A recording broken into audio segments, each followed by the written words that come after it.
Around the world are reacting to President Trump's Saturday announcement that he's raising global tariffs to 15%. That's up from the 10% he imposed just a day earlier. Now, this comes in response to the Supreme Court, which struck down his previous far-reaching global tariffs on Friday. But the High Court's ruling only applies to the duties Trump imposed using one specific law. The law Trump is now relying on for his new 15% tariffs requires that Congress approve the duties within 150 days for them to remain in effect.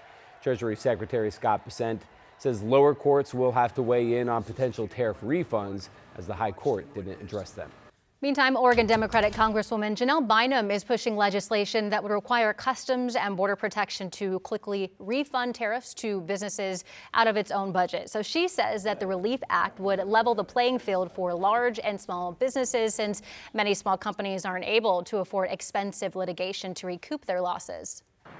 That small businesses have passed some of these costs on to consumers. They've eaten their own profits, or they've held off on making investments in their business, whether it's equipment or in human capital. Bynum says that the Relief Act would cut out the long application process for businesses and require refunds from the feds within 90 days of enactment.